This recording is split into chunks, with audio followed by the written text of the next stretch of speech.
Hello, Possums. Welcome to a very special episode of Offensive Points. Today we have Dr. Tom Christ, PT, DPT, OCS, FAA, OMPT, founder of the Fantasy Injury Team.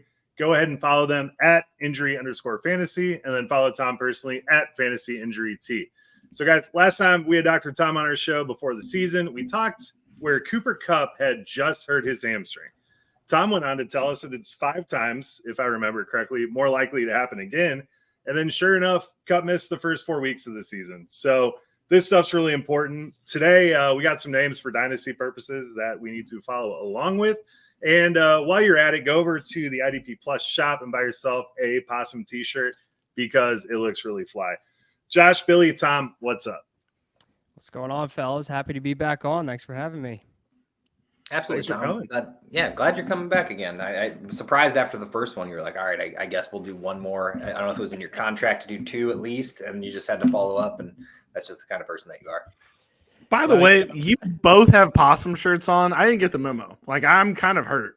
I just actually happened to be wearing this possum shirt today. Well, what are the odds that you both are wearing it? You didn't even send a little text. I didn't even check it out beforehand. I guess I don't know. I feel left out. We need to choreograph our outfits from now on. I mean, how far away are you from your possum shirt, man? Like, could you go get it? I don't know where it is, to be honest with you. I got a lot of possum shirts. I'm looking at anyway, what you guys have going on in behind your cameras. Man, I need to step up my decoration game. Tom, I'm cleaning out my basement, so if you just want a box of stuff to hang up, I'll send it to you. I don't know what your preference is as far as team, but it's just a bunch of tools that he doesn't need anymore. Yeah, Tom, you need a vision chart, like one of those things, and then maybe like a gurney or something. I don't know, just something a little medical-y. Yeah, get one of those lab skeletons that you just hang up. Yeah, you just point to it. That would be perfect. Yeah, skeletons and vision chart. I don't know about the gurney. Let's not do that. Well, it's just to add a little flavor to the room. Park a full NFL injury cart right behind you. Yeah, and or just do it in a blue medical tent. How about that? You can just pop out of the blue medical tent to give your advice. That would actually be good. That would be funny. But it's got to have a possum on the blue medical tent because we did talk about that. So I wish that's how we're gonna get our marketing out there, Tom. We decided that we're gonna try to sponsor the blue medical tents because they get shown so much during the game. If you guys buy it and ship it here, gladly I'll allow there to be a possum on it. Love everything about that. I love that. All right. Well, today we are going to talk about some injuries that happened throughout the season, and we're going to basically, we know people are going to try to make trades this offseason and going into next season. It's kind of best to know how these teams and injuries are kind of shaping up for these players because they are important. So that being said, let's just jump right into it. I mean, Tom, we need to talk about Aaron Rodgers right off the bat. Achilles injury. Take it away. Let us know how this Jets team is going to be affected going into the 2024 season. Yeah, let's waste no time and jump right into probably the most controversial one on here. So obviously 4 plays into the season, Aaron Rodgers tears his left Achilles, which historically is the most devastating injury there is in sports. And all season long, it's like, oh, he's going to push to return. He's going to push to return, this new procedure. And I don't doubt that he would have really tried to push to return had the Jets been more competitive. But when he was taken off of the or when he was allowed to start practicing again, we saw some videos of him jogging, and it looked horrendous. He had no propulsion. To be fair, he wasn't really good at running in the first place. Correct. But to someone like myself who's trained to analyze running gait, he had absolutely no propulsion off that left calf, the left calf Achilles complex. So at that point, he was not close to being okay to play. Now, that said, that was, I want to say, November-ish, so another month or so of rehabbing, he would have been looking a lot better. I don't know how much better, but a lot better. And him being a right-handed quarterback and more of a pocket quarterback, although he is very, very good at navigating the pocket, and earlier in his career, he was pretty mobile. He doesn't need that left Achilles nearly as much as he needs the right one. And we'll talk about Kirk Cousins in a minute. When you throw a right-handed quarterback, the power comes from the ground and it comes from the right leg.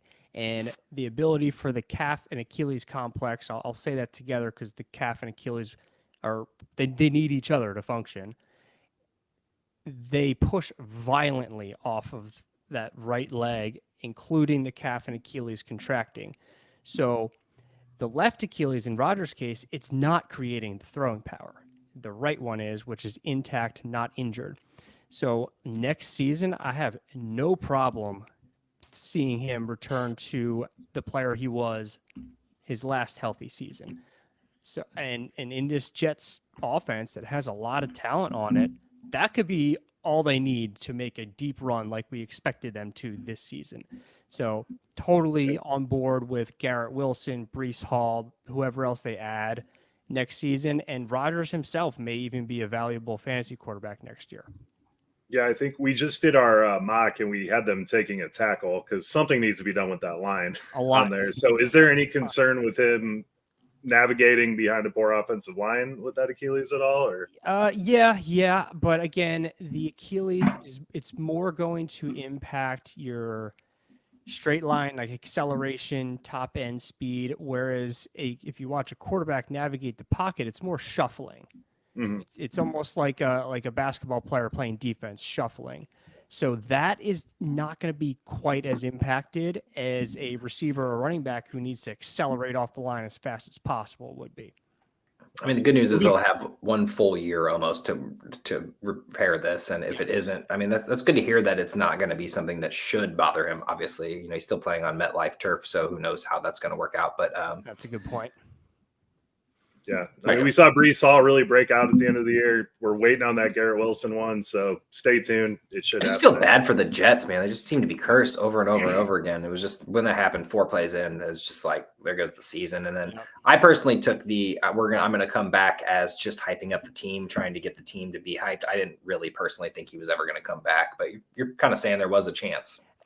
A very outside chance, and it would have been incredibly risky from a re-tear standpoint. But Rodgers, we know that he's mentally built a little bit different, and I don't mean that as an insult. I mean that his competitive spirit is there's not many people like that. So I wouldn't have been completely surprised if he did return. It just from a medical standpoint would have been a major risk.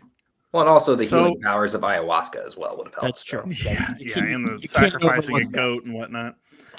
So, Tom, what date should we be looking forward? Like, if he's not there for not OTAs because those are like optional, but if he's not there at the beginning of training camp, mandatory, should we be concerned? Is there an easing in back process, or should he be ready to go by the time all of that kicks off? I would think that he'll be ready to go from the start because like we said, it's going to be a whole year. Like from the start of camp, it'll be, I guess, 10.5 months, which is still a reasonable time frame for especially a right-handed quarterback to return from a left Achilles injury. Okay. So if he's there at the beginning of training camp, we should just not be as worried as probably everybody else who doesn't, know what's going on would be. Okay, fair enough. This spicy Kirk Cousins injury. Yeah, I was about to say, why you already mentioned him? Let's just hop right to Kirk Cousins. He had, very similar-ish injury. So, yeah, let's know about Kirk Cousins. So the difference here is 2 things. One, it is Kirk's right Achilles. So that's the one that he pushes off to create power to throw the ball. So I'll be looking very closely at what his throwing mechanics look like and what the reporters in Minnesota are saying about his throw power in camp next year. I wouldn't be surprised if it's not quite there to start the season. I think it'll be enough there that he's going to be the starter, assuming he's in Minnesota next year, and he'll still be effective. But I wouldn't be surprised if his first half of the season is just a little off. Still, he's still going to be productive. Jefferson's still going to get his. Addison will get his. Hockenson's a different story that we'll get to later, but I wouldn't be surprised if we see Kirk struggling relative to how he's played the last 2 seasons, especially this past year. The other thing is his injury is going to put him at about 10 months post-op by week 1, which again, that's okay. I would like more time, especially since it's his push-off leg, but I wouldn't be surprised if he plays week 1. I just don't think he's going to be quite at 100%. I mean, Minnesota does have the 11th pick in the draft. They could easily go after one of these quarterbacks that should hypothetically be around there. So, yeah, the other thing, see what they do in the offseason. Right. The other thing not going in either of these guys' favor is they are not exactly the youngest quarterbacks anymore. And age, every single injury in loaded in the research, age is like the biggest factor for risk for re-injury, but also for like healing times. That's fair. Well, I mean, Josh, would you take Kirk Cousins? I mean, it sounds like Aaron Rodgers. I think we all might still be back on that. But Kirk Cousins redraft, would you all feel comfortable taking him? Does it depend on what team he's on next season? I mean, he's been a backup quarterback in fantasy, draft-wise at least. Like, I know he's been in the top 10 conversation here and there, but he's been in that like 9, 10, 11, 12 range. Like, I'm not reaching for him by any means, but would I take him as a flyer, as a backup if he goes back to Minnesota with Justin Jefferson, Addison? Yeah, absolutely. But I'm not like, if he's still in that system, he's like a top 7 guy. I mean, that's what he's been. He's been awesome. I'm all for it if he's still in that system, but like Josh said, probably a backup. I'm not feeling comfortable going into the season with him. Now, I, for one, think he's going to the Raiders. And really, for fantasy purposes, that probably just means I'm not going to take Trey Tucker if that deep ball isn't there. Well, fair enough. I'm really projecting that out, but you know, I honestly, I can see it going both ways with Minnesota. Like, they could get the cheap Kirk Cousins because he's injured and he wants to take a friendly deal. He wants to finish this year. Like, you know, they have a chance at making the playoffs in a year with Justin Jefferson and a full health offense, you know, maybe add a running back in the offseason. But this team could be good. But if you go to a new system with Kirk Cousins, like, you can't imagine that he's going to win anything after that. I mean, it's Minnesota just all they want to do is throw the ball. So, and that's perfect. And you could add a, you know, young running back or cheap running back, you know, a 1-year deal kind of guy. You know, maybe Saquon would take a 1-year nice deal for him. I doubt it, but you know what I mean? Like, there's a lot of running backs out there in the market. You could get a fun team with this. But yeah, Kirk Cousins and all the like veteran quarterbacks, even Aaron Rodgers will go as like the 6th or 7th quarterback off the board, even though he could potentially be the top 2, top 1. I mean, still, even at his age. Because even O'Connell was talking about how Ty Chandler was a liability in pass pro. So you can't think of injured Kirk Cousins. They're going to trust Ty Chandler there. So definitely something to monitor. That's true. That's true. All right, let's continue on down the quarterbacks here. Next on the list, one of Joe's basically his children, Anthony Richardson, had a very promising start to the season, but, you know, got banged up once, came back, and then got banged up again for the final time. So, Tom, is he injury prone, as the quotations say, or is he just need to learn how to take better hits? So, when it comes to breaking down, is somebody injury prone? One, I don't love that term. There's so many factors that go into it. Put it in quotes. I know you did. I still hate it. Wasn't mine. What I prefer is I'm a man of science and research is what the research terms that we use, and that's risk factors for predisposing someone to injury. So there's 2 predominantly superior risk factors that are the ones that we really need to closely observe with these players. One is age. That is very much not a problem with Anthony Richardson. He's very young, so that's good. The other one is prior injury, though, and he's starting to rack up a nice little injury list there. Even just 4 or 5 games in the NFL, multiple injuries.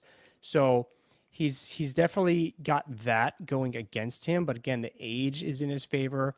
And there are a lot of risk factors, which I have an article on the fantasyinjuryteam.com website. It's actually on one of our top menu things you can click on, your listeners can click on, that I kind of highlight what the research says about the different risk factors for injury. And a number of them are modifiable. And what that means is you identify an area that could be improved and you either train differently, you change your diet, you change your sleep patterns. Even psychological counseling can sometimes be a factor in there. There's a number of different things. We're not going to dive into all that today. But the point is there's some risk factors for injury that are modifiable. And I'm sure that with this growing list early in his career, him and his training staff, whether it's people he personally employs or the Colts training staff. They're going to do everything they can to identify those modifiable risk factors and address them through training and lifestyle changes. The non-modifiable ones, which previous injury is one of them, they can't do anything about that. But as far as this injury that knocked him out for the season, the AC joint injury that required surgery, which, by the way, there's 6 different grades of AC joint injuries. We know that his was a grade 3. Grade 3 is borderline of needing surgery or responding well to rehab. Clearly, they didn't feel that he was going to respond well to rehab. But this type of injury, it's going to do well. This type of surgery, it's going to do well, especially because he's super young. It's about a 4 to 6-ish, usually closer to the 4 side month rehab. Not going to be a problem. I think we're probably close to 4 months at this point. So he'll have basically the entire offseason, not to rehab, but to train, which is an advantage. Which is, yeah, for a young quarterback like him, that's terrific. If this injury would have happened now, then he would be rehabbing all off season versus actually training. So I don't see this injury as a problem for him going forward. And I really hope that him and the people around him are doing everything they can to thoroughly examine what kind of things that he can change in his training or his lifestyle to keep him on the field. I mean, he's always going to be at risk for injury. He's a mobile quarterback, and that's what his, bread and butter is for sure. I mean, he's not going to be able to stop running the ball until he can throw the ball effectively or at least more than likely efficiently at the end of it all. But, I don't know. The shoulder injury, I mean, would that have been a problem if he was just a running back? Because that's what he is. That's a good point. And I would have to know more about what the evaluation of that shoulder looks like, but.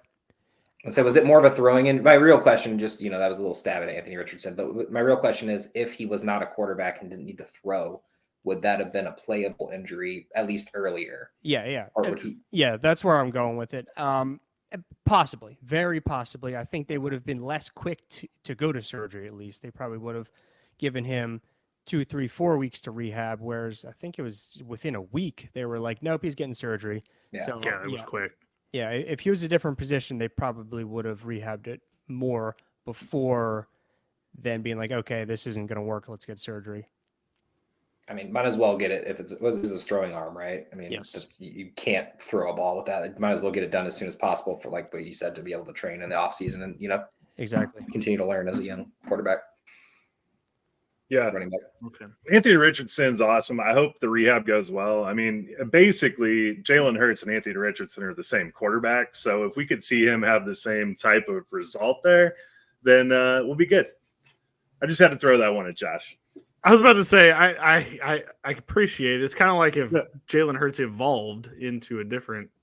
I was going to say, Jalen Hurts, I know we're not going to talk about him today, or at least he's not on the tab, but I'm pretty sure that man had a knee injury this whole year. I can't clean up at the end of Tom, it all. I cannot wait to read your article about Jalen Hurts once we find out what the actual problem is with Jalen Hurts. Something looked wrong. I don't know what. He couldn't run past 3 yards. I mean, last year was completely different. He got 7, 8 yards on those plays, and instead it was 2, 3 yards. Sometimes it was 0 yards, and it's just there's something wrong with the knee. They didn't ever. It obviously isn't an ACL. It obviously isn't could be like a sprain of some sort. I'm not even a doctor, but I'm just assuming there's going to be a cleanup on that knee at the end of the season for sure. I think you're probably. And with him being just a running back, that's a big problem. Oh my God.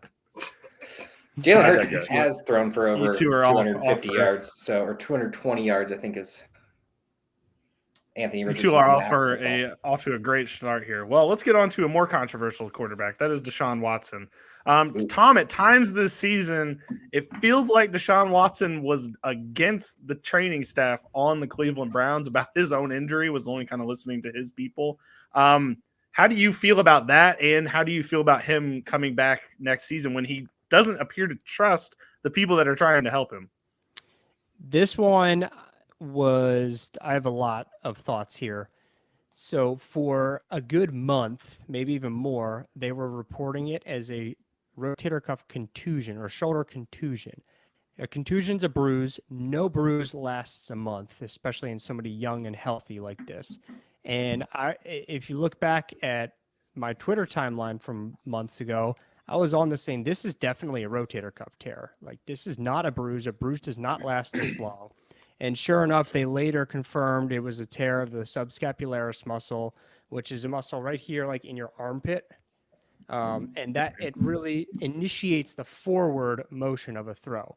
So it's the transition from the wind up to the going forward. And we could see in his first game that he returned, he had no power on his throw, and that's why. So that was just absolutely wild that the reporting, I don't know, I'm not blaming the reporters, but wherever the report comes from was just so wrong for several weeks.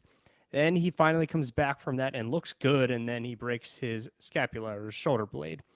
Now, he had to get surgery. They did it right away, and another one that he's got enough time to fully rehab it.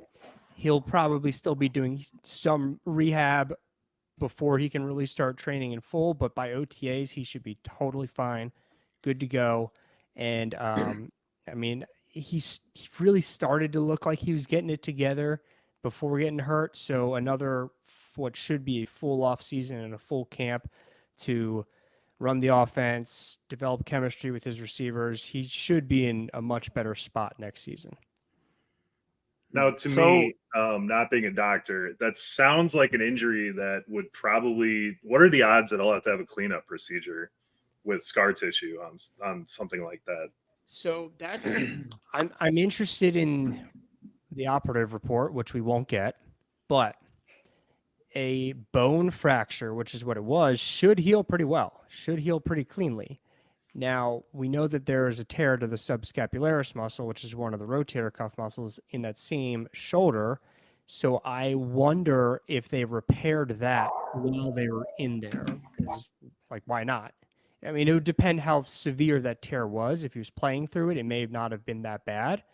But if they deemed that, okay, we might as well repair the torn fibers here while we're already doing surgery, then that would slow down the rehab a little bit. With a rotator cuff repair, you're looking like 4 to 6 month rehab, but that's not terribly different from the scapular surgery rehab. So all things considered there, like, yeah, you don't like more things having surgery on them, but again, with somebody like him who has a professional athlete, has all the resources in the world to rehab, they can rehab every day for multiple hours. He shouldn't have any problem regaining full range of motion in the shoulder. And that's what the concern would be if he didn't regain full motion that's needed for the throwing arc. It's not so much strength. Strength's easy to get back. But with him having the resources to rehab every single day, that shouldn't be a problem. So, Tom, like, NFL teams are supposed to come out and say what injuries the players have. You yourself are saying, like, they kept saying it was a bruise. It wasn't a bruise. And then they came out eventually and cleaned it up and said, oh, no, it wasn't a bruise. It was actually probably a tear. So who is at fault here? Is he telling them that he feels better than he is, maybe? Or is it just the staff not fully understanding how bad an injury is? Like, I'm trying to figure out going forward, like, who to trust in these situations, because week to week, I mean, we do a week to week, like, start sit. We had no idea what to do with Deshaun Watson. We do our podcast on Wednesdays. We didn't know until Saturday or Friday if he was even going to play. So who do you think is at fault if you had to guess? I have no idea, and I'm not going to point fingers without having any more concrete evidence. But I will say, having this been my second season covering injuries in fantasy football, someone like myself and some of the other injury people out there who all do a really great job, we just are able to read through the lines of the bullshit in some of the reporting pretty well most of the time.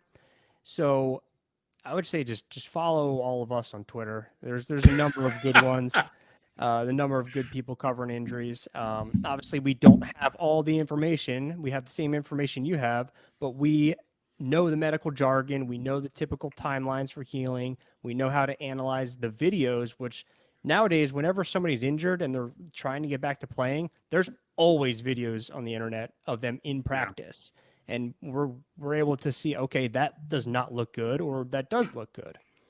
100% shameless plug, and I love everything about it. Just follow us on Twitter. We'll fucking tell you. Yeah, I mean, it's not wrong because they're supposed to tell us. They clearly don't. They don't tell it accurately, at least for some players. And we still don't even know what happened with AJ Brown, which we'll get to. But I mean, no, we sure don't. They still haven't released anything on that. Like that was the most anxiety-ridden week I've had in my life. I'm just sitting here waiting. Like, are you gonna tell us? Nope, just me. Whatever. Anyway, sorry. Yeah, fair enough.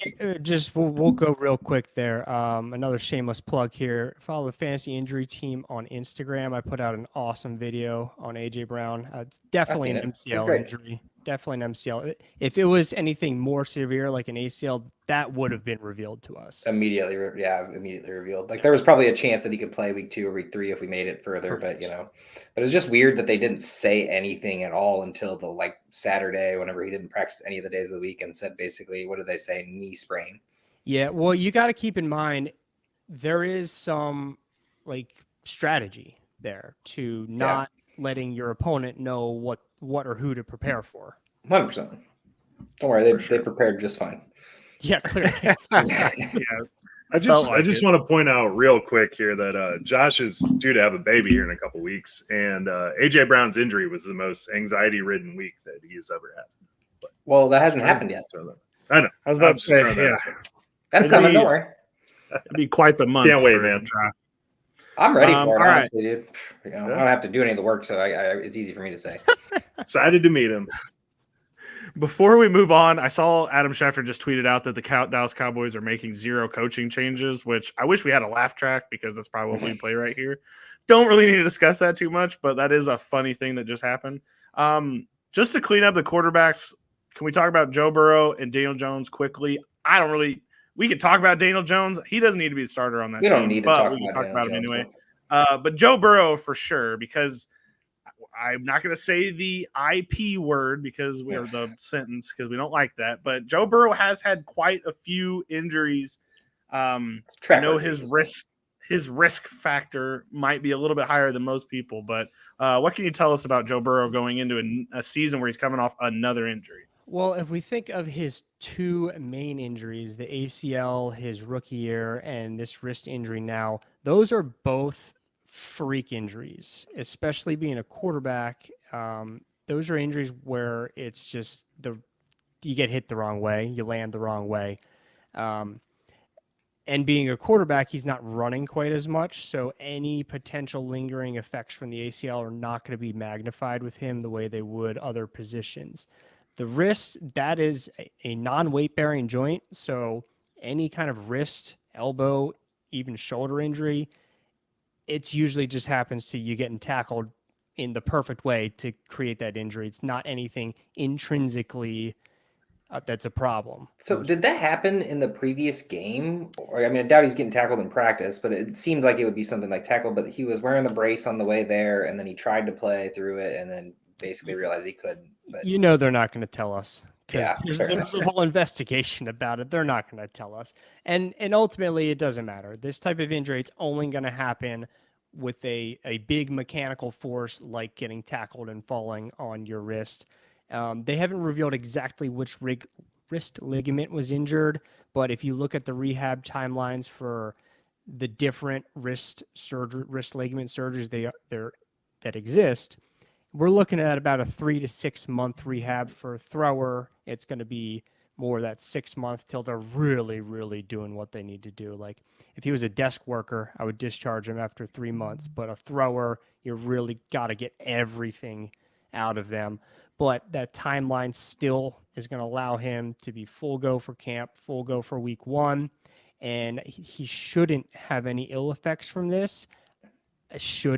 It's possible that he has some lingering stiffness, weakness in that hand, but I very much doubt it. I very much expect him to be 100%. And, you just got to look out for the early reports out of camp. As soon as you start seeing consistent reports that he looks good, all concern is gone. One of the most wild things about quarterbacks for me is that they're literally they're like bread and butter. The thing that they are is a hand.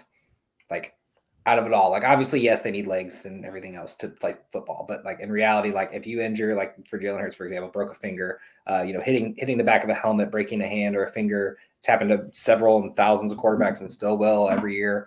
But for Joe Burrow, wrist and like he can't use the hand. He can't. If that was his left hand, no problem. I mean, It sucks, but less of a problem at the very least. So yeah, well, Herbert broke his left finger early in the season, and he kept playing, and then he broke one of the fingers on his right hand, and well, Easton Stick comes in. Oof. Poor Chargers fans. That's one of the saddest fan bases in my opinion. Very tough, especially going in with Brandon Staley. All right, on to the running backs that we have listed. We have Cam Akers down. We're just going to drop Cam Akers. I think he should retire from football. His body's just telling me maybe he shouldn't. God, you guys are so brutal about people. Mike Williams can't fucking play football, and his body is clearly telling him, Josh, that he does not need to be doing this. I don't even like Cam Akers, but it's just aggressive. The ones we are going to talk about. We'll start with Nick Chubb. I'm not going to lie. We all thought Nick Chubb was done forever after that hit. We thought there's no shot that guy's ever playing the sport again because of how his leg looked in that camera. And I'm so glad that ESPN showed it like 5 times so that we could make sure. They didn't show it in America, didn't they? That's right. It was in Europe that we saw that we got the camera angle. So, Tom, when it comes to Nick Chubb, it wasn't as bad as we thought. Going into next season, should people be maybe buying low on Nick Chubb at this point? What do you think?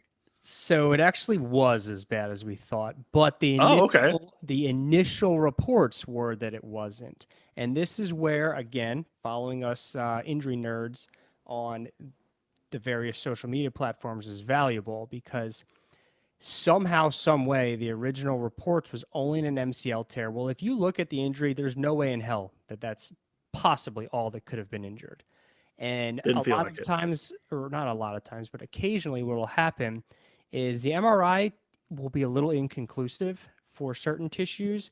So my guess is they clearly saw the MCL was torn on the MRI, but the ACL was hard to tell. And also the meniscus and a tissue called the capsule. Those were not initially reported, but after he gets the first surgery, then it's reported, they actually had to repair the MCL, the meniscus, and the posterior portion of the capsule, and he'll be having ACL surgery later. That's a lot. That is a whole lot and a hell of an injury to come back from. So when we break all this down, there are 4 major factors we look for a player's readiness to play the following season following a major knee injury. One of which is age. Nick Chubb he's either going to be 29 or he's 29 now. That is not going in his favor anymore. 25-ish is about the cutoff. It's not a hard cutoff, but generally thinking if you're 25 or less, healing's pretty good. Every year after 25, things tend to take a little bit longer to rehab. The likelihood of you getting back to 100% is less and less. So at 29, that's not really working in his favor. The number of sorry, go ahead. Sorry, I don't want to interrupt. For one, Joe's the Leonardo DiCaprio, self-proclaimed Leonardo DiCaprio of running backs, hates him past 25. So I guess I'm glad to see that number actually exists in a medical standpoint as well. But for Nick Chubb, since he's kind of a bruiser, not a whole lot of cuts, just pretty much down, north to south, would a brace benefit him? I mean, would he playing with a brace, would that help him, in the long run, or would that just be something that is kind of mediocre? Like it might help him, it might not. It's not going to make him any faster. It might make him a little more confident, but it's not going to make him any faster. I didn't mean more faster. I just meant like keeping that knee protected more so, because you see that after sometimes like someone will Gronk or the arm sleeve after the elbow injuries and stuff. Yeah, and a lot of that is psychological. It makes them feel more secure. But if you look at some of the studies on it, the force it takes to tear an ACL will break right through a brace. So 100%. It's not totally protecting them, but if it gives them a sense of confidence, then it's meaningful. Yeah, fair enough. Okay, sorry. So another thing we look for is the number of tissues involved, which, as I just said, there's 4 different tissues involved here. There's the ACL, the MCL, the meniscus, and the posterior capsule. That ain't good. That ain't good at all. And some of the interesting ones here are MCLs are very prone to scarring, leading to not getting all your range of motion back. The capsule is incredibly prone to scarring and then not getting all your range of motion back. Not saying that's going to happen, but I'm just saying those are things we need to look out for. We remember J.K. Dobbins had a problem with regaining all of his range of motion after his major knee injury. The meniscus is going to slow down rehab because you can't weight bear for, depends on the surgeon preference, somewhere between 2 and 6 weeks. So that's going to lead to a lot of weakness. Now, what they did smart here, I feel smart at least, is the order of these surgeries. They did the MCL, capsule, meniscus first, all in the same surgery. And then about 6 or 8-ish weeks later is when he had the ACL repair. So he was able to rehab before the ACL tear to mitigate strength loss, to mitigate range of motion loss.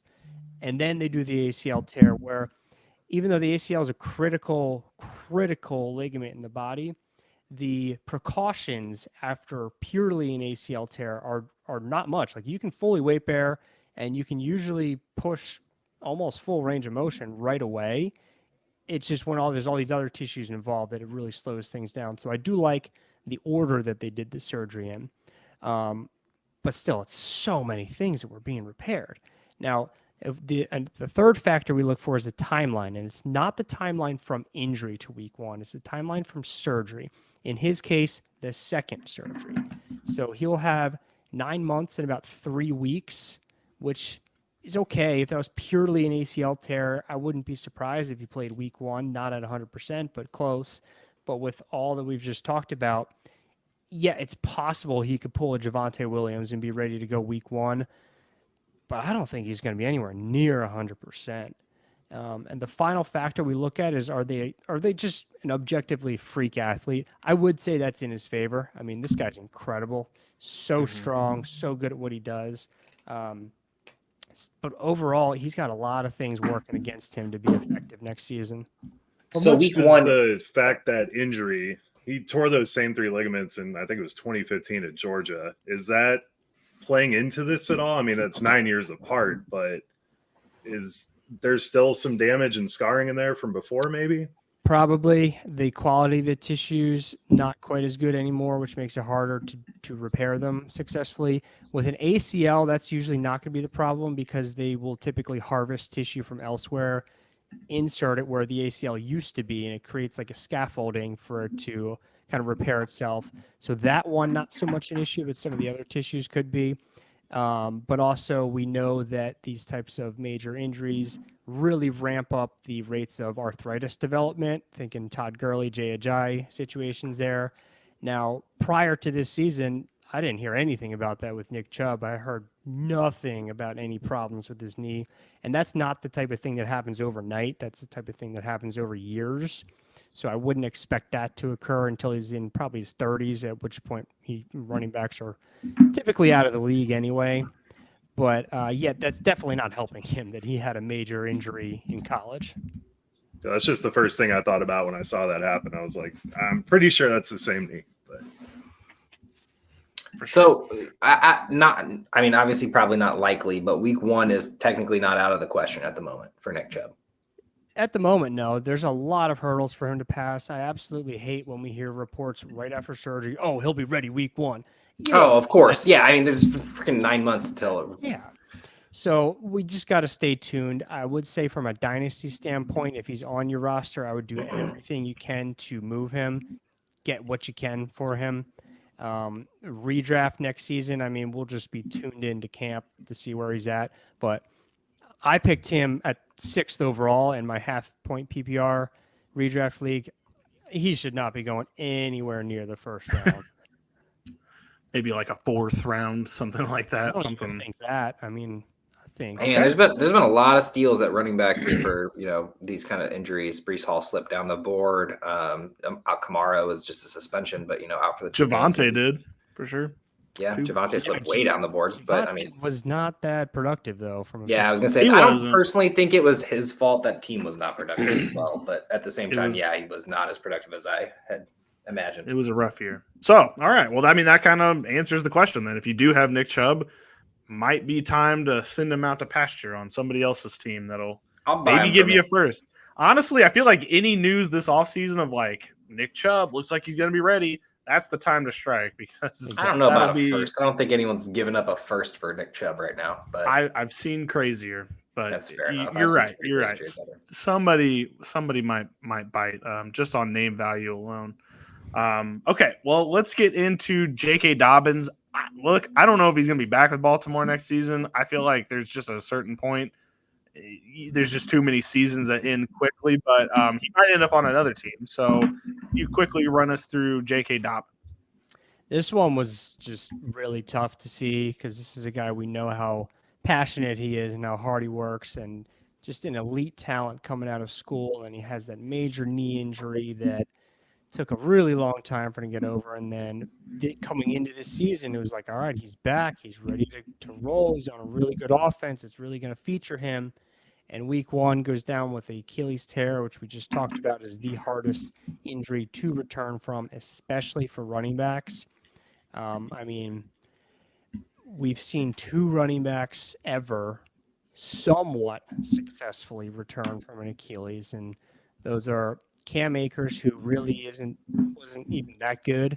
He was just in a McVay offense that really featured him, and it took him 1.5 years after injury to be any bit productive. And then the other one is Donta Foreman, who, by the way, was out of the league for 4 years after his Achilles tear before he started being productive again. So add that on to that prior major knee injury. It's really hard to expect J.K. Dobbins to ever return to the level that he was prior to injury. If anybody can do it, it's him because he's young and his athleticism was off the charts before injury, and we know he's got a crazy work ethic. But if I was a betting man, which some days I am, some days I'm not, I would not bet on him to be a fantasy relevant running back. Definitely not next year, possibly not ever. It's so sad to see J.K. Dobbins go down again. I mean, it was just one of those things where we had that back end of that 2020 season where it was like, oh, wow, he could be something, and then got injured and then came back and was okay, coming off injury. And then this year, this is it. This is where he comes back. And then, of course, back again. So super sad to see. I hate to see it for running backs like that, especially. What's crazy to think is he didn't even play 2021. Didn't play. He came back at the 2022 season and got injured halfway through that season as well. Then came back and played 1 game. This one's a tough one. So, Tom, for a dynasty team, is this a buy extremely low just to see what it could be, or is it something you're maybe holding on to just in case? Well, it's all at cost in dynasty, right? Like if you can ship off a 4th and get him, why the hell not? And then from a selling standpoint, if a 4th is all you're being offered, why the hell would you do that? So it's all at cost, but I would not be trading for him unless I'm giving up literally nothing that I value. And if I have him, I'm trying to get rid of him. Okay. I can say I've been trying to sell, or I've been trying to get J.K. Dobbins for scraps, and it is not going well at all. You have to give something. Like you just can't give. Like a perfect example would have been like hypothetically Jamal Williams at the beginning of last season. Like if that was right now, like Jamal Williams coming off a big year, going to a new team behind Kamara. Who knows where the uncertainty lies? He's not on the same team anymore. That would be what I would give. Like I traded Jamal Williams in the offseason, and I'm very happy about it. Like it was for a 3rd. It wasn't much, but it was like, yeah, I don't want that. But like that would be so like that 3rd value, that like running back 3 that like could be good if like everything goes right. That's what I would trade for J.K. Dobbins. Yeah, I just don't know if the name value is going to bring his price down enough to where, I mean, I love J.K. Dobbins as a runner personally, but after all these injuries, I am definitely out. I mean, I guess best case for him, he comes back. He's like a robot, like Raheem Mostert, where it's going to take you 7 years to get to it through all of those injuries. Because Mostert, I mean, he is a walking encyclopedia of injuries. But I mean, maybe you could get that from J.K. Dobbins too. I don't know. But yeah, I don't know. If J.K. Dobbins goes to Miami, I'm back in. There you go. Back Mike McDaniels. He knows what to do. All right, let's move on to wide receivers. Tom, we need to hear about Tank Dell. I know that he is not a run-blocking wide receiver, but Houston went ahead and tried it, and he kind of got snapped. So let us know about Tank Dell, Tom. Is he going to be fine at the beginning of the 2024 season? Well, there's reason to be optimistic. Fibula fracture, week 13. Surgery was on December 4th. This is about a 4 to 6 month rehab before full return to sport. We're actually about to maybe see Mark Andrews cut that timeline almost in half, which is insane. So Dell will have over 9 months from surgery to rehab. That's plenty of time. Expect him to be full go for camp. He's incredibly young, so that's going to help avoid any major complications from a full recovery standpoint. Sometimes what you'll see with major ankle or foot surgeries is never regaining the full range of motion. Well, when you're however old he is, like 22 or 23, it's a lot easier. Actually. Is he 24? Still under that 25 threshold. It's a lot easier to regain that range of motion when you're young. So I don't anticipate any issues. This is not too dissimilar from Tony Pollard's injury, which a lot of people are blaming that on his lack of production. I can see where that comes from. Pollard was clearly less explosive this year, but he still did show it in spurts. And but with Dell being much younger, having even more time to rehab, I'm not overly concerned about him. He's one that I will be locked into the reports and the videos in camp, though. Yeah, I mean, I was pretty excited about Tank coming into the league. I just really liked everything that he was able to do. So it kind of sucked when he ended up getting injured because he was starting out with such a great career. But I would be aggressively trying to acquire Tank if anybody would for some reason be off of him. I feel like he's a good buy right now. We do love Tank Dell, but to be real corporate and piggyback off of what you said there, are you saying that Tony Pollard is a buy low candidate right now? Yeah, I still love Pollard. I know this season wasn't great, but I think he's such a talented back, and he can do it all. He's a true 3-down back. He can get the job done on the goal line as well. He does it all. Oh, that's awesome. Do you think, another side note here, do you think, especially with the franchise tag that Tony Pollard got, do you think these players protect themselves a little bit, especially running backs, when they don't have a long-term contract at all? Or do you think – I don't want to conspiracy corner this, but – I like to think no. I like to think that they're doing everything they can to help their team win and to help them get the next contract. But business decisions are made from time to time, so I don't know. All right. You heard it here first. Tony Pollard. Bye. I'm on it. For sure. All right. You wrote down Mike Williams, Tom. We'll have you talk about him. Joe thinks he doesn't belong in the league, but Josh and I kind of are still like, we can take Joe out of here while we do this. He's good when he's out there. So yeah, let us know about Mike Williams. So the breakdown is going to be similar to what we talked about above with Chubb as far as the 4 things that we look for. Him being 29 as well, not working in his favor. However, in Williams' case, it was only the ACL that was injured. So that is going to really make the early phases of rehab go smoothly most of the time, which then sets up the later phases of rehab to go very well. So that is very much in his favor. There's only an ACL tear. The timeline is also good. From surgery, it was 10 months and 2 weeks until week 1. That's a very reasonable time frame to be able to go week 1. And then the last one, are they a freak athlete?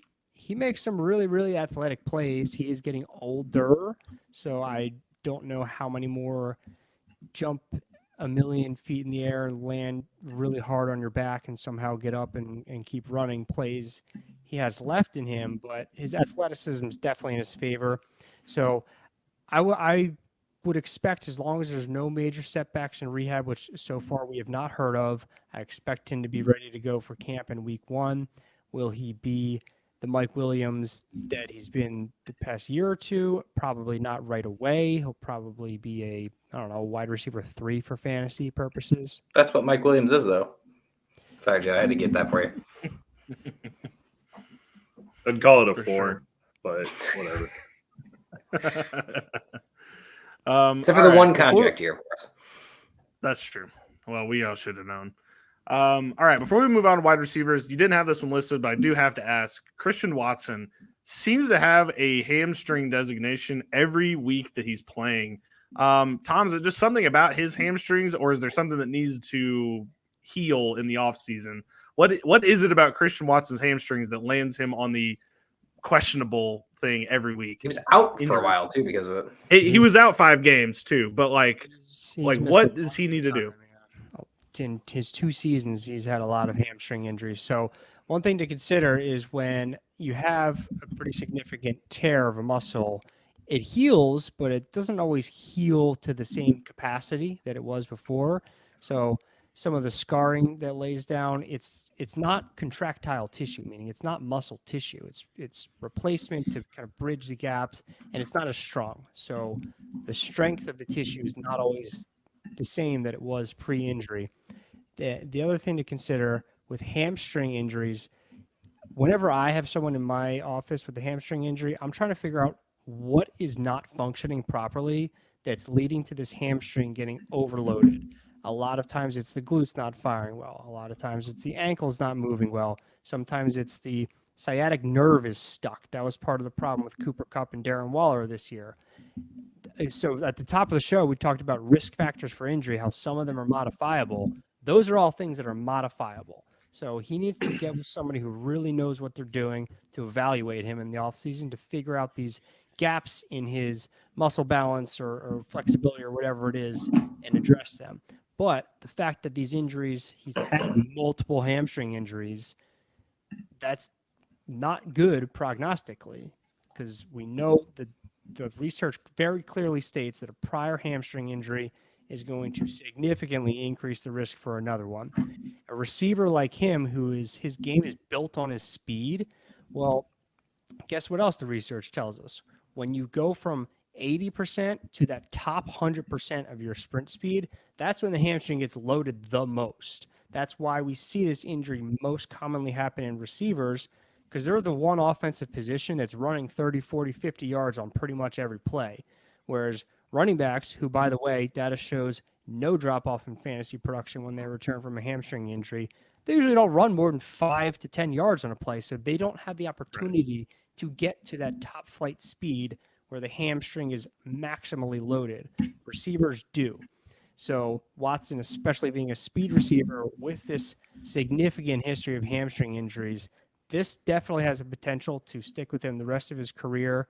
He's really got to make a concerted effort to address this in the offseason, and I really hope he does. Yeah, it's a bummer. The Green Bay Packers, I mean, Jordan Love's figured it out. The receivers on that team are really building something, so it would kind of suck to think that if you had Christian Watson, you are just going to be left out of the equation of a team that's on the way up. All right, let's talk about tight ends. We just got 2. Mark Andrews might actually play this weekend, which is bizarre, but I mean, hey, here we are. So let's just talk about Mark Andrews first, since it seems like he may be healing quicker than anticipated. Yeah, this is pretty remarkable. So ankle fracture with ligament damage. They never specified what ligament could have been the syndesmosis, which is the high ankle sprain where they do the tightrope. Could have also been the deltoid ligament. That was the Michael Thomas ankle dilemma from a few years ago. Either way, this is typically like a 4-month rehab return to sport, and he is at about week 9.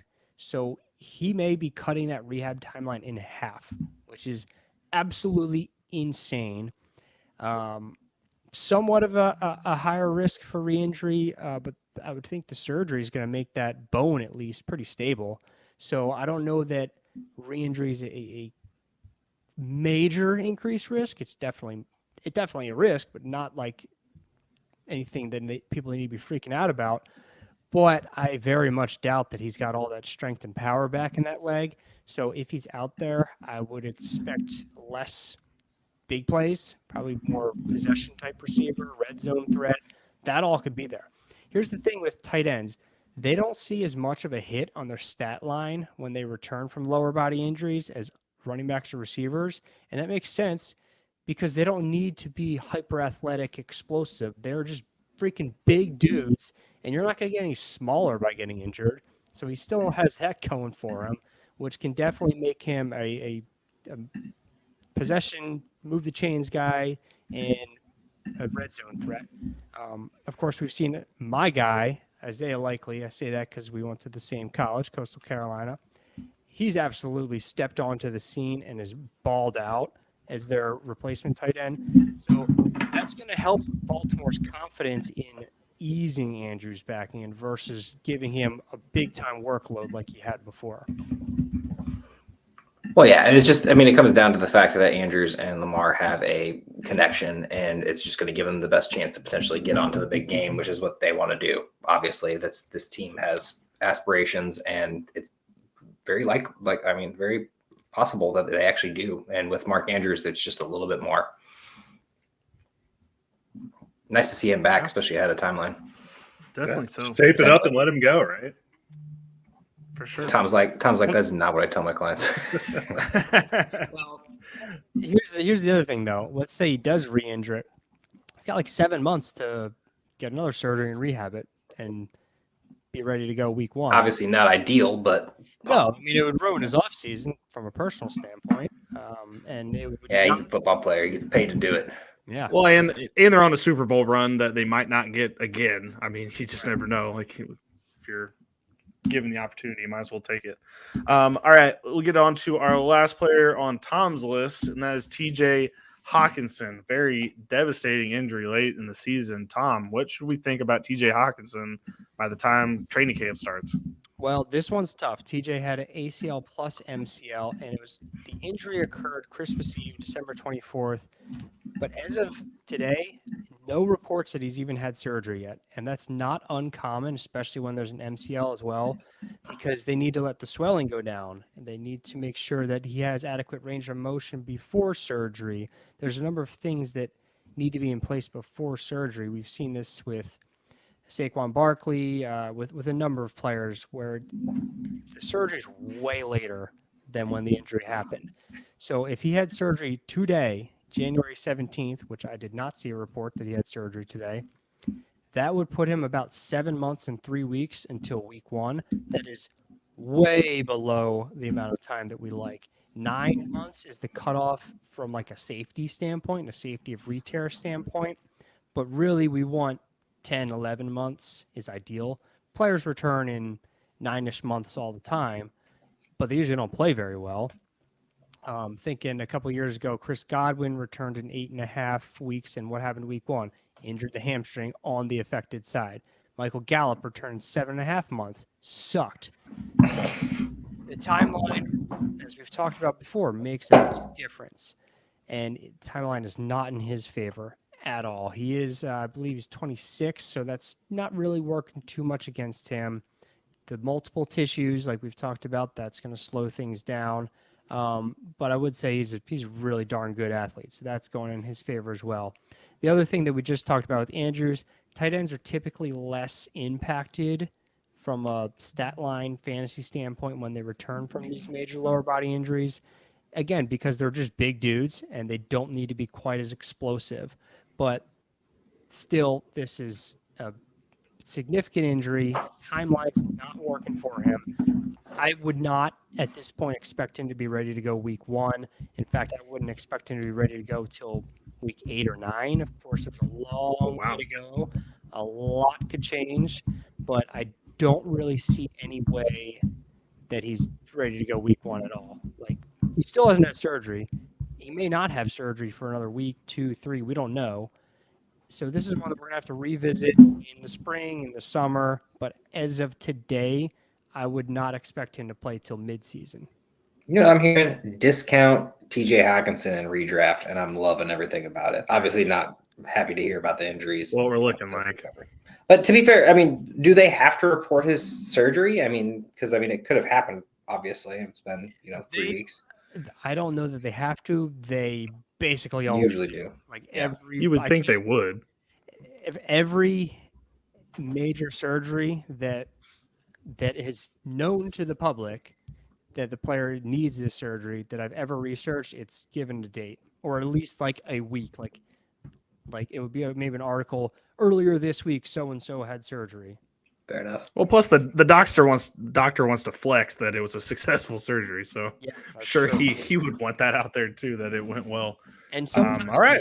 Sometimes what you need to do is just stalk their Instagram. That's true too. That's true see too. him up walking around. Yeah, I don't know. Well, that's good. We'll have well, it's not good, but it's for the redraft community good that we're going to have a discount TJ Hockenson that you might be able to get to. I think it's funny that probably future Tom will be telling us about this injury going into the season after we have a lot more information. Guys, we only contracted him for 2 podcasts. Good point. We'll have to rehash this at the Fantasy Football Expo. Yeah, his price has gone up, actually. Yeah, he'll be the guy with the hair there. Don't worry. That's I'm right. Sure it is. No, I do think it's really important to know with Hockenson about that week 9, week 10 thing. So, watch out for that if you are thinking about taking him early. Now, Tom, I just said, with this being an IDP platform, I just had a couple things. Bradley Chubb retore his ACL, a couple weeks ago. This was in his right knee. He tore his left knee in 2019. Does that lead to any sort of instability with 2 ACLs on either side? Well, you always like to have no torn ACLs in your history, but we've seen him fully recover from the prior one, so that one is no longer a concern. This upcoming one, it shouldn't be a problem for him to get back to 100%. Of course, there's unexpected roadblocks that happen from time to time, but if everything goes as planned, he should be able to make a full recovery from it. That's awesome. And we, we talked on the last time we had you, and the defensive players have it a little bit different because they have to react to what's happening. So sometime that rehabilitation to getting to that point is a little bit, wonky with the defensive player. But we saw Jordan Brooks do it. The only other guy I had was Jalen Phillips tearing his Achilles. That's something everyone was really high on. He tore that end of November. So, are we looking kind of the same timeline as a typical Achilles injury, or for a defensive player, is that usually longer for an Achilles? We're looking 9 to 12 months, so he'll be kind of right on the cusp of that. Certainly could start camp on PUP, start the season on the IR, similar to how Jonathan Taylor did this year, different injury, of course. But that's a long way away. I'm not going to predict any of that today. The interesting thing here is while we haven't really seen any running backs successfully return from an Achilles, we've seen a number of pass rushers, Brandon Graham, Terrell Suggs, just to name a few, who were very productive after tearing their Achilles. And with Phillips being so young, there's really no reason to believe that he can't be the next one to successfully return to harassing quarterbacks after this injury. I feel like Phillips just proves that we need to get rid of the Meadowlands Stadium because that's where he tore his Achilles as well. That place is just a graveyard for careers, I feel like, at this point. Just so many injuries happen there. So to revisit, I'm assuming we talked about this in the last one. I don't think we couldn't. And, we are already IDP plus offense, so I'm going to switch back to offense. Our guy Tyjae Spears, who everyone going into the season was reports there's no ACL in his knee, no cartilage, whatever, played the full season, looked pretty good doing it. And I mean, in reality, might have the keys to the kingdom in Tennessee, which I don't know if that means anything because it's Tennessee, but running back 34 on the season behind King Henry with 800 plus yards. I mean, what does this future look like for Tyjae for a potential full workload? Or, I mean, what do we think about this knee situation in the long run? Yeah. So I wrote an article about him last spring on fantasyinjuryteam.com. If you want to go back and look at it, but basically this is a rare phenomenon. It's something called an ACL deficient Coper. There's a lot of research, mostly out of the University of Delaware, on it. Basically, what their theory is, and this is very summarized, is that there's a small subset of people who are so neuromuscularly in tune, their motor control is just so freaking good that they're able to get the muscles, predominantly the quads and the hamstrings that cross the knee, they're able to get the timing of those muscles so perfect subconsciously that it can compensate for the lost stability of not having an ACL. It's very rare. I don't know the stats on how much of the population is this way, but it's very low. But these people are able to function, in his case, at 100% without an ACL. Now, when you don't have an ACL, that's going to rapidly increase the rate of arthritis development. So that's something to look out for long term. That would not likely affect him in the next couple seasons, though. And it'll be interesting to see if he ever has a significant quad or hamstring injury, if that throws things off. I don't know. I don't know if it would or not. I think there's an argument that it could, but there's also an argument that he's not had an ACL for 3 or 4 years, and he's played multiple full football seasons, and he's definitely taken shots to the quad, and he's still been okay. So watching him be successful this season, I don't think we need to knock him in redraft, at least, for not having an ACL. In Dynasty, there's an argument that could be made about the potential for longevity and whatnot. Yeah, and early arthritis development. But guess what? Running backs, their typical shelf life is not that long anyway. Exactly. So true. I for the next at least 2-3 years, I have no problem having him on my roster. I mean, he looks really, really good. So, like with Todd Gurley, when he came out of Georgia, we kind of knew he had an arthritic component to his knee that was going to make it a degenerative thing. Is that something that like they just for some reason came out and said? Is that something they found during the combine? How are we supposed to see something like that even coming? Well, you can see that on imaging. You can see evidence of arthritis on imaging. So I guess that's where it was with Gurley, and I believe they've said the same with Spears. But again, that's the type of thing that it's not just going to become a problem overnight. It's a gradual onset, and at this point, I haven't seen enough from Spears to scare me off for next year. All right. And probably not even the next few years. Yeah, I mean, Todd Gurley was a number one player in fantasy football for I think at least one season, maybe 2. So I mean, definitely completely in the cards for Spears to have something similar, especially with Derrick Henry leaving. So yeah, that is interesting. I'm curious. That research about the no ACL and just being so in tune with your body is fascinating. You said that was University of Delaware? University of Delaware is where at least most of that comes out of. That is so cool to me. I actually just assumed I didn't know much knowledge about this. I drafted him in an IDP or a defensive, dynasty league, and I was like, "Well, what about his knee?" I was like, "Whatever, fuck that." I think the report came out after the draft. I was like, "Fuck that, that's stupid." And I was like, "He doesn't have an ACL left. What does that even mean?" I assumed it meant like he tore his ACL in college and just hadn't healed or whatever. He looked fine. I watched tape on him before I drafted him, and I would draft him 10 times over. Oh, that's great information because, if he does get that job, he should be considered a very valuable guy next year. I was just wondering how it's going to affect because, he was a part-time running back, essentially, running back 2, behind Henry and, got his chance here and there whenever Henry was slumping and stuff. But it's like full workload is going to be interesting to see him carry in general, just to see. But I mean, honestly, he played a full season and, 10-15 touches each game is not like no slouch. You didn't get 3 carries a game and we didn't see anything, so it's true. Never heard him banged up either on the injury report. No, all right, Tom, I have 2 questions for you on the way out the door. One, is there a certain point in this offseason that you're going to be deep diving incoming rookie injuries? Michael Penix is a major one people are curious about because of his previous knee injuries. Is there at some point in time that you're going to be diving into those that we could read about? Yeah, definitely. So I will be returning from a 2-week trip to South America end of March, and I will get on it then, and I'll have something out probably mid-April. Okay, fun. I'll be looking forward to that, and definitely us because there's a lot of injuries, especially in the first round, that there's kind of curious how that's going to shape up. And then for my second question, who's going to win the Super Bowl, Tom? I'm an Eagles fan, so I am angry and sad. And a lot of negative emotions. But I woke up Tuesday morning. What's today? Wednesday?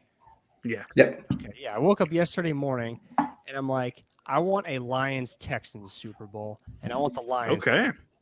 I made Billy go across the river and not that we would do that, bet illegally or anything, but I made him bet for a Lions-Browns Super Bowl just because I wanted it so badly. And the odds were 25,000 to 1. It was like it paid $5 bet paid like $1,200. It was pretty wild. And I was like, if that happens, I was like, cover both bases. I'll waste $10 because if this hits, this is amazing. The I'm Lions so might hold up excited their end for of the bargain. Ravens Texans this weekend. That game is highlighted and circled. There's some I'm very excited for the interesting Bills matchups. Chiefs. That's going to be pretty Bills great Chiefs. because they've had a rivalry for the last few years, and I think if anyone could beat the Chiefs, or if the Bills could ever beat the Chiefs, it's right now. Agreed. Mahomes' first road game in the playoffs too, so that'll be fun wrinkle.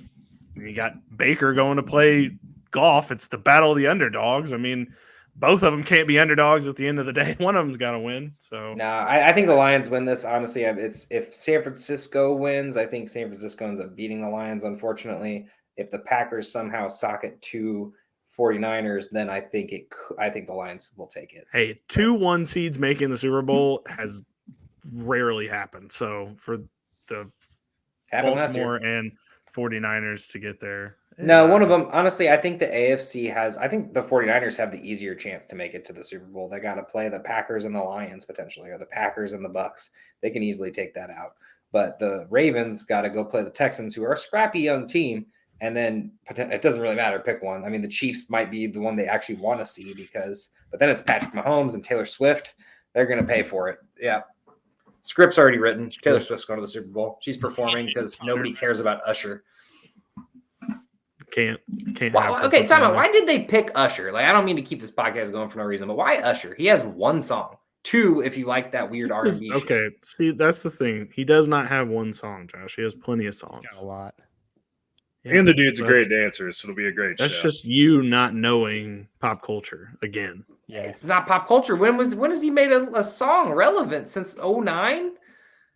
Josh, do you want to hear the reason that they couldn't have Taylor Swift perform at the Super Bowl? Because she was going to be there supporting Kelsey. They were afraid that the Swifties would buy out all the Super Bowl tickets and leave at halftime. Well, they already spend that same amount to go to her games, so I know. Honestly, and so they would do that at the Super Bowl and then leave at halftime after the concert because that and see the empty ass stands. How funny would that be? That's what I'm dead serious. I don't know that for sure. It's got rumor, but I'm dead serious. That's what the rumor is why they didn't. You're pretty much dead on the spot right there, man. I completely agree. Like, okay, well, she's done, so that's why we came. Exactly. Let's all go home. Yeah, it's kind of bizarre. All right. Well, after that quick diversion, Tom, plug all of your socials and website one more time on the way out here. Yes. So Fantasy Injury Team, we are on fantasyinjuryteam.com. We have a podcast, Fantasy Injury Team, on all platforms. The Instagram, which we put lots of videos on breaking down players' individual injuries. That's also Fantasy Injury Team. The same videos go on to TikTok, which is injury_fantasy. That's also our Twitter handle. And my Twitter handle is @fantasyinjury and then the letter T. If you didn't get all that, rewind a little bit and go ahead and get a pen and pencil, and you can write that down. Pen and paper, pencil, whatever. Nice. One of the things, writing devices. Use blood. I don't care. Wow. That got dark. All right, Joe, with that being said, get us out of here. All right, Tom, thanks for coming on. Possums, good night. Yeah, greatly appreciate you, Tom. Thank you for watching this IDP Guys video. If you like this content and you want more fantasy football content, click here. If you enjoyed this video and you want to see more videos to help you master your IDP league, click here to subscribe.